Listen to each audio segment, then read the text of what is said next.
그리움이 더 아픕니까? 외로움이 더 아픕니까? 어떻게 말하느냐에 따라서 달라지겠죠.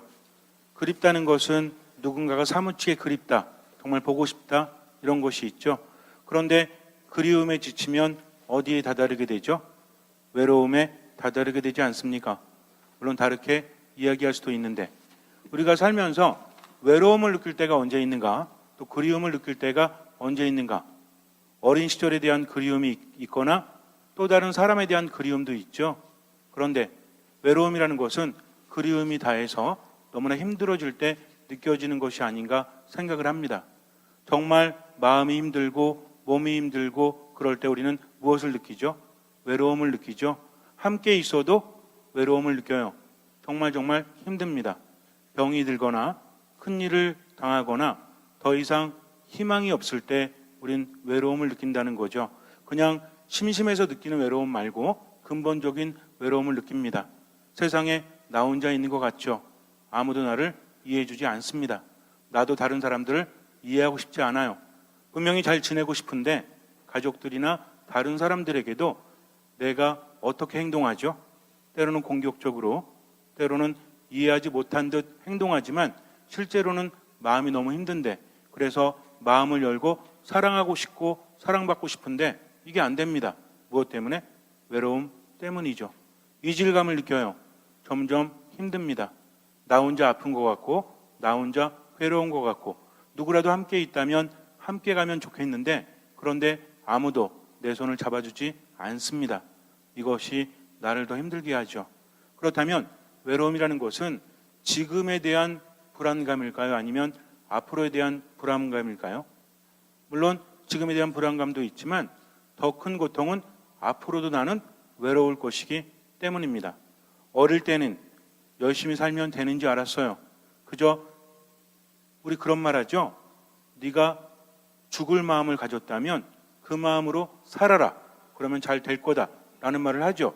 근데 이게 몇 살까지 통해요? 무슨 얘기인지 이해되십니까? 내가 삶이 너무 힘들어서 죽고 싶어요. 그러니까 주변 사람들이 뭐라고 하죠? 야, 너 그 죽을 마음 가지고 세상을 살아봐. 안 되는 일이 없어. 끝까지 최선을 다해봐. 라고 했을 때 이것을 받아들일 수 있는 나이는 몇 살까지죠? 질문이 너무 어려운가요? 다시 한번 시작해 봐야 되겠다. 그래, 내가 열심히 하면 최선을 다하면 희망이 있겠지 라고 한다는 것은 몇 살까지 통용되는 말 같아요? 10대? 당연히 되겠죠. 20대? 당연히 되겠죠. 30대? 될 것 같아요. 40대?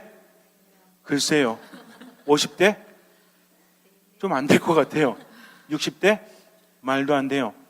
70대? 그런 말을 왜 합니까? 라고 할지도 모른다는 거죠. 어쩌면 우리는 어렴풋하게 희망을 가지고 세상을 살아가지만 너무나 힘든 것이 세상일지 몰라요. 사업에 망하거나 또는 돈을 잃거나 건강을 잃거나 사람에게 상처를 받거나 이런 것들이 우리를 너무나 힘들게 한다는 거죠. 다시 살아보려고 하지만 마음대로 되지 않아요. 누군들 행복하고 싶지 않겠습니까? 그런데 몸이 아프고 마음이 아프고 정신이 아프고 영혼이 힘들어지니까 생기를 느끼지 못하고 하루하루 마지못해 살아간다는 거죠. 우리가 다른 사람에게 훈계하는 거 쉽죠? 그렇지 않습니까? 아픈 사람한테 뭐라 그래요? 잘 먹고 치료 잘 받고 열심히 운동하면 될 거야 라고 말하죠. 내가 아프면 어떻게 해요? 세상이 다 망한 것처럼 정말 힘들지 않습니까? 내가 예전에 아픈 사람들에게 했던 말을 누군가 나에게 한다면 우리 뭐라고 할까요? 예, 닥쳐 좀. 이렇게 말하고 싶을 때도 있어요. 왜? 너무 무섭기 때문입니다. 너무 두렵기 때문입니다. 너무나 외롭기 때문이라는 거죠. 그 누구도 나를 이해해 줄 수 없어요. 너는 건강하잖아. 너는 괜찮잖아. 나는 힘들잖아. 누가 나를 이해해 줄 수 있겠어? 버림받을까 봐 두려워요. 그러니까 스스로 먼저 차단합니다. 주변 사람들과 잘 지내지도 못해요. 하느님께 의탁하는 것, 이것도 쉽지가 않아요.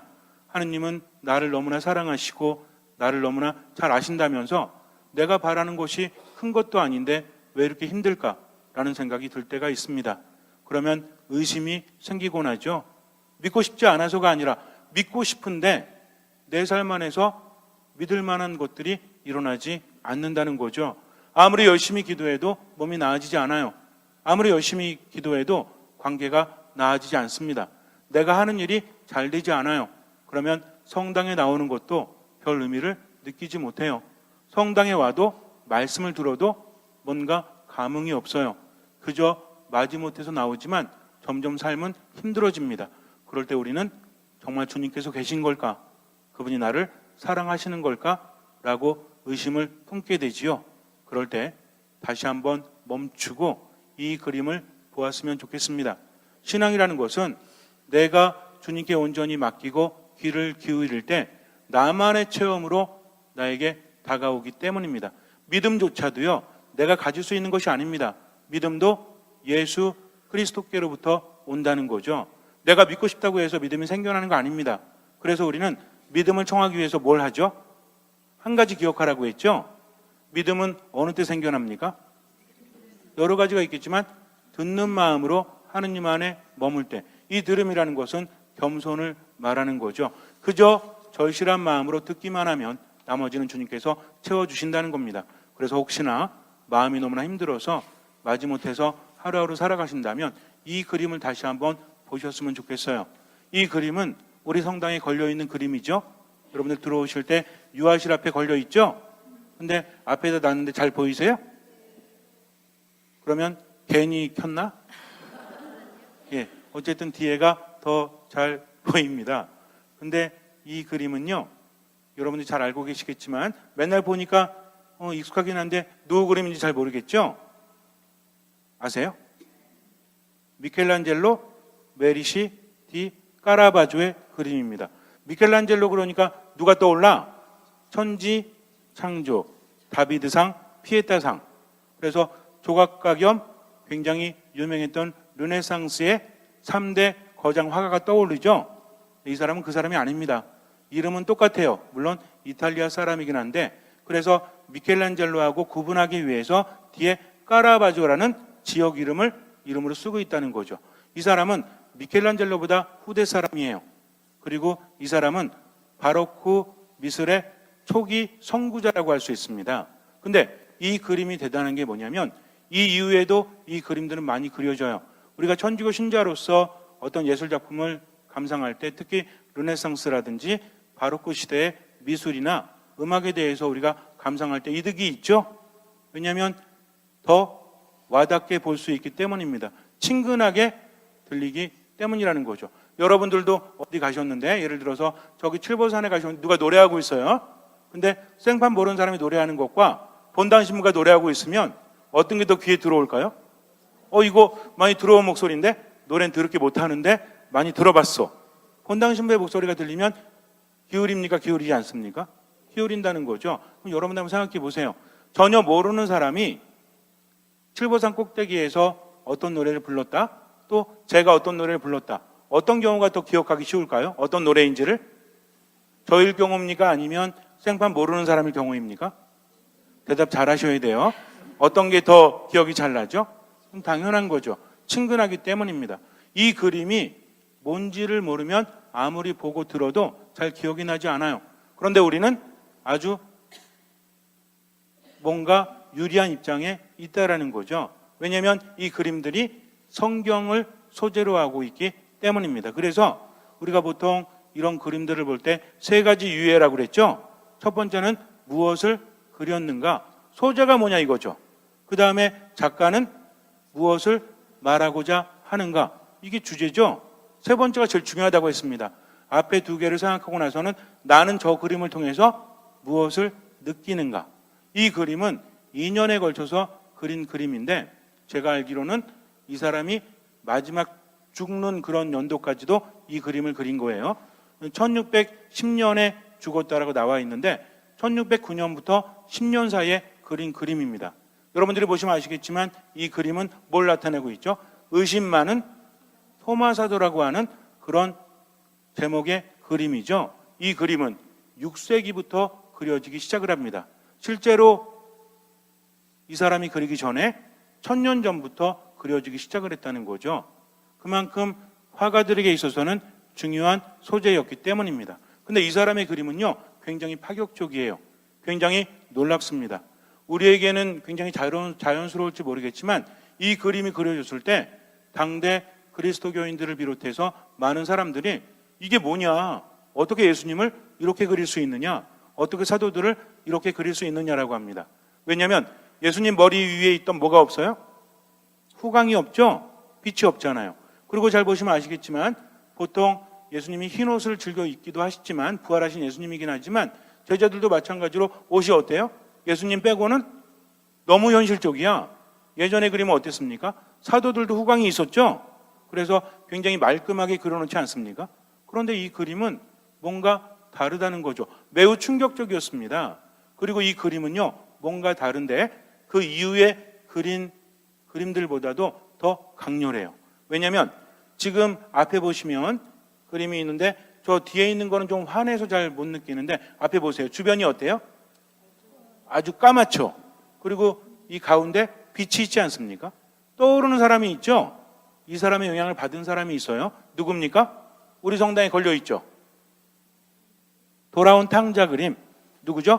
렘브란트의 그림이에요. 그래서 렘브란트도 빛의 마술사란 말이 있죠? 사실은 이 그림보다 저쪽에 있는 그림이 빛이 더 어때요? 신비스럽고 잘 사용하고 있죠? 왜 그럴까요? 이 사람보다 후대 사람이거든. 그러니까 조금 더 발전을 한 겁니다. 분명히 렘브란트도 카라바조의 영향을 받았다는 거죠. 이 사람이 이렇게 그리면서 무엇을 강조했는지 알아야 되는데 옛날 그림들을 보잖아요. 그러면 예수님과 사도들 주변에 뭐가 있습니까? 건물이 있거나 자연이 있거나 그래요. 근데 이 그림은 보는 사람들로 하여금 집중하게 만들죠. 마치 뭐 같아요? 지금 만약에 저에게 롱핀이 비친다면 지금 떼제미사를 하고 있기 때문에 좀 껌껌하죠? 불 다 꺼놓고 롱핀이 딱 비치면 뭐 보는 것 같아? 멋진 사람? 그런 거 말고 뭐 보는 거? 여기 무대잖아요. 무대 누가 나와서 이야기하고 있죠? 이런 거 우리가 어디 가서 보죠? 콘서트 같은 거 말고, 그러니까 한마디로 말해서 지금 뭐 같아요? 등장인물이 4명이 있고 뭔가 표정과 말과 행동으로 뭔가 하고 있죠. 이거 보는 거 우리 뭐라고 합니까? 무슨 낱말풀이도 아니고 그 대학로에 많이 하는 거 있잖아요. 대학로에서. 그렇죠. 연극 같잖아요. 연극에서 집중하고 있지 않습니까? 여기서 중요한 게 있어요. 미술 평론가들은 여기서 뭘 보냐면, 자 보세요. 지금 이렇게 어떤 형태죠? 타원의 형태죠? 집중하게 만든다는 겁니다. 타원의 형태를 이루면서 지금 예수님과 사도들의 머리를 보면 어떤 도형이 생각나시죠? 사각형? 마름모? 그러니까 이렇게 우리 좋아하는 보석 있잖아요. 다이아몬드 형태를 띠고 있다는 거죠. 집중하게 만든다는 겁니다. 그러니까 사람들은 뭘 봐요? 여기서 미술 평론가들이나 공부하는 사람들, 또 그림에 관심 있는 사람들은 표정을 봅니다. 얼마나 힘들었을까? 지금 카라바조가 이야기하고 있는 거죠. 왜냐하면 의심을 하고 싶어서예요. 사도들은 예수님께 모든 것을 걸었습니다. 그래서 끝까지 따르겠다고 했죠. 죽음마저도 불사하겠다고 했습니다. 사실 예수님께서 사도들과 함께 하실 때 그분은 수많은 기적을 일으키시죠. 죽은 사람도 살려요. 나병 환자도 깨끗하게 하십니다. 빵 5개와 물고기 2마리로 남자만 5,000명, 여인들까지 합치면 더 많겠죠. 그렇게 먹이고도 빵을 모았더니 12광주리에 가득 찼다라고 그래요. 그러니까 이분을 나는 따를 거야. 죽기까지 이분을 따라갈 거야 라고 했죠. 근데 언제 무너져요? 그런 그분이 십자가 위에서 처절하게 돌아가십니다. 십자가의 길을 걸으면서도 예수님께서 이러셨으면 다행일지 몰라요. 마지막 최후 만찬 때 제자들 모아놓고, 얘들아 내 얘기 잘 들어야 돼. 이제 내가 잡혀가거든. 놀라지 마. 내가 십자가의 길을 가면서 3번 넘어지거든. 놀라지 마. 키레네 사람 시몬이라는 사람이 내 십자가를 함께 지어주거든. 그래도 놀라지 마. 이거 각본에 있는 거다. 이렇게 말했다라면 제자들은 안 놀랄지 몰라요. 근데 예수님 뭐라고 하십니까? 내 마음이 괴로워 죽을 지경이다. 나와 함께 1시간만 깨어 기도해다오. 그러면서 잡혀가시죠. 그리고 피땀을 흘리시면서 채찍에 맞으시면서 어때요? 극도의 고통을 당하십니다. 아주 비참하게 온몸이 상처투성인 상태에서 십자가를 지고 올라가시면서 3번이나 넘어지십니다. 십자가 위에서 돌아가실 때도 나의 하느님, 나의 하느님 어찌하여 나를 버리셨나이까 하면서 울부짖으십니다. 이 모습을 본 제자들이 어땠을까요? 마음이 무너질 수밖에 없죠. 모든 것을 다해서 예수님을 따랐거든요. 근데 그분이 돌아가십니다. 내가 죽음까지도 함께 하겠다고 했지만 그분이 없는 이상 내가 최선을 다하는 것이 무슨 의미가 있어요? 그리고 이제 어떤 사태가 벌어졌죠? 예수님뿐만이 아니라 예수님을 추종했던 제자들도 다 잡아 죽이려고 하죠. 그래서 그들은 숨어 있었습니다. 문을 닫아 걸고. 우리도 살면서 그래요. 상처가 크잖아요. 그 마음 갖고 살라고요? 사람들 앞에 나서기 힘듭니다. 때로는 호흡이 가빠지고 또 근육이 긴장되어서 정말 괴로워요. 사람들 앞에 내가 나설 수가 없을 정도로 나락으로 떨어질 때도 있지 않습니까? 마찬가지입니다. 지금 제자들은요, 사람들만 봐도 나를 밀고 할까봐, 또 나를 잡아 죽일까봐 자기들끼리 모여 있지만 아무것도 할 수 없었다는 거죠. 그런데 예수님께서 나타나시죠? 문이 잠겨 있었는데도 한가운데 서십니다. 그러면서 뭐라고 하세요? 평화가 너희와 함께 하면서 그들에게 숨을 불어 넣어주십니다. 그리고 너희들이 사람들의 죄를 용서하면 용서받을 것이요 용서하지 않으면 그대로 남아있을 것이라는 이해할 수 없는 말씀을 하세요. 지금 제자들은 제 코가 석자거든요. 무슨 남을 용서하고 용서하지 않고 이게 무슨 소용이 있어요?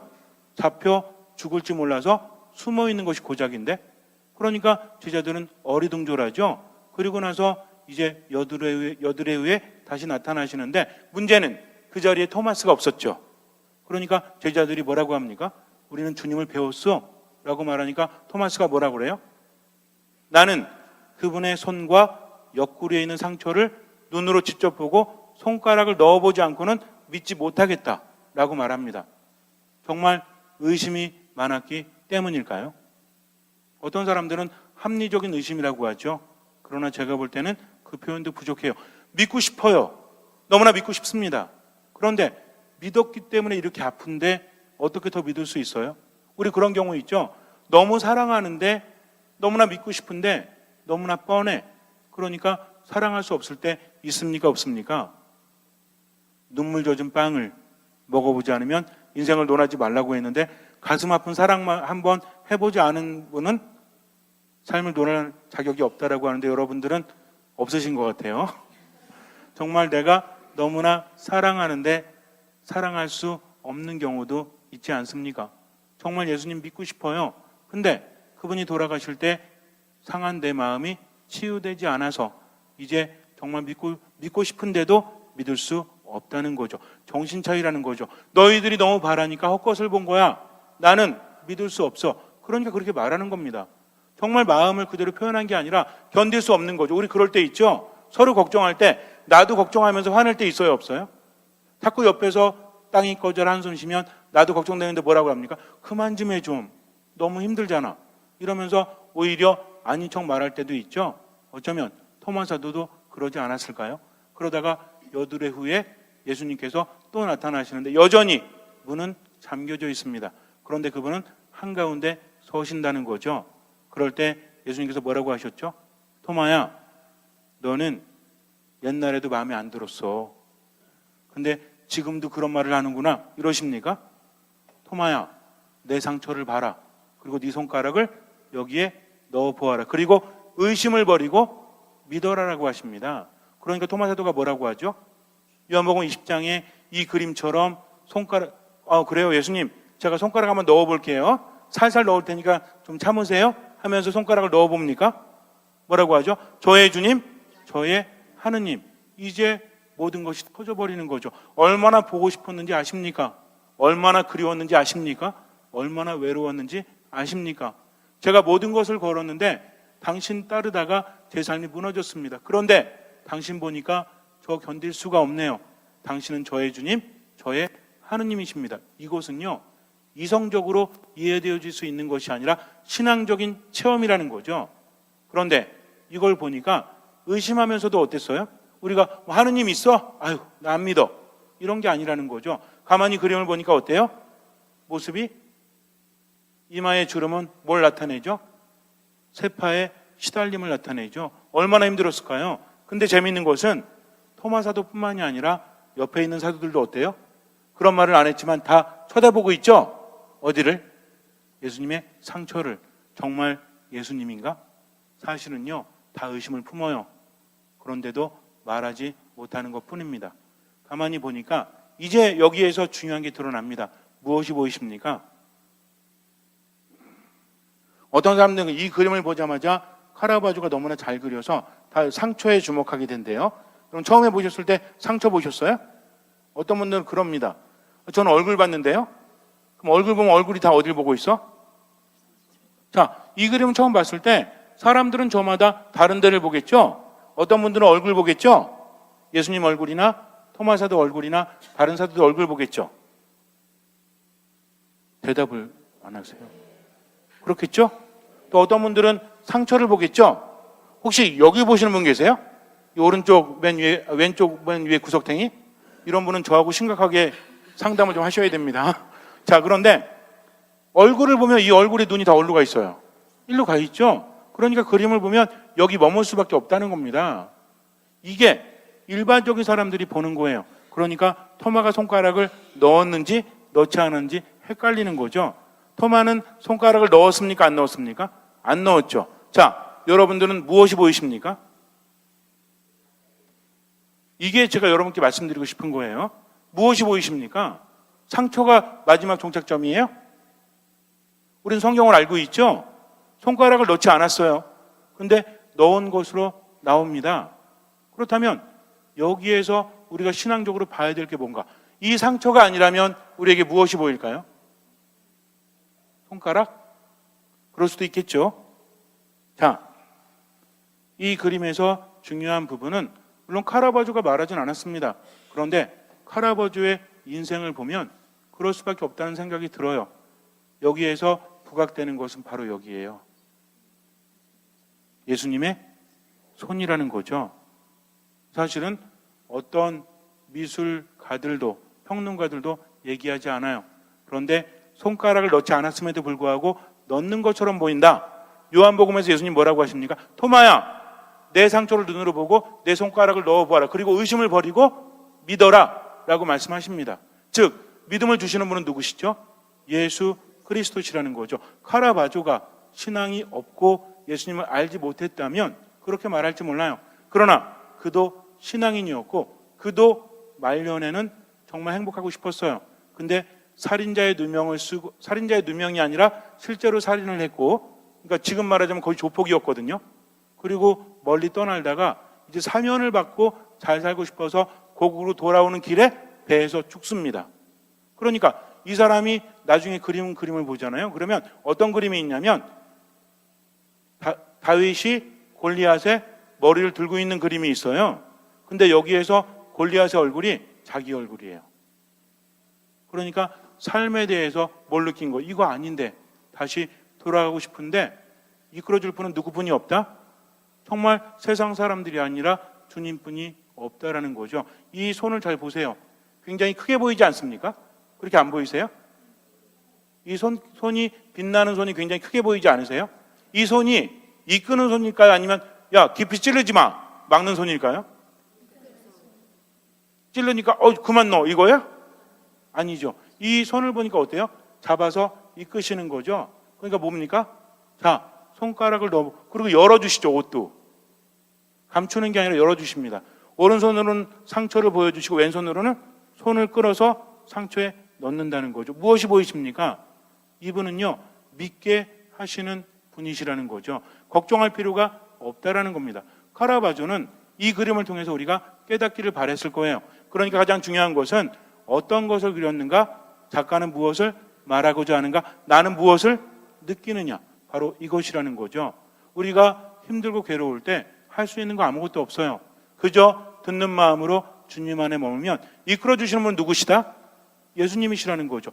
의심할 수밖에 없는 고통 중에서 몸부림칠 때도 그저 머물기만 하면 누가? 자, 제자들이 모두 무서워서 불안에 떨면서 문을 잠가놓고 있었죠. 근데 예수님께서 어디서 계십니까? 성경을 한번 묵상해 보세요. 한가운데 서시며, 문이 잠겨 있었는데도 들어오셨죠? 그래서 어디서요? 한가운데 서십니다. 엠마오로 가는 두 제자가 예수님이 돌아가시니까 실망해서 낙향을 하죠. 거기다 잡혀 죽을지도 모르니까 고향으로 돌아갑니다. 그런데 웬 낯선 사람이 오죠? 그러면서 무슨 일이 있길래 그렇게 친통하게 길을 걷고 있습니까? 그랬더니 클레오파라는 사람이 어떻게 해요? 아니, 예루살렘에 있었던 일을 혼자만 모르십니까? 하면서 이야기하죠. 근데 걷다 보니까 처음에는 주도권을 그 두 제자가 가졌지만 걷다 보니까 누가 가져요? 낯선 그분이 갔습니다. 그분이 누구셨죠? 이분이 예수님이세요. 그리고 이제 빵을 떼어주실 때 그분을 알아보게 되죠. 그런 예수님은 사라지시죠. 제자들은 어떻게 합니까? 다시 예루살렘으로 돌아갑니다. 가만히 보세요. 부활하신 다음에 예수님이 하신 것은 제자들을 이끌어 주셨다는 거죠. 지금도 마찬가지입니다. 이제 예수님께서는 시리에 빠진 제자들에게 무엇을 요구하지 않으십니까? 보라는 거죠. 그리고 믿으라는 거죠. 그러면서 뭐라고 하십니까? 보지 않고도 믿는 사람은 행복하다라고 말씀하십니다.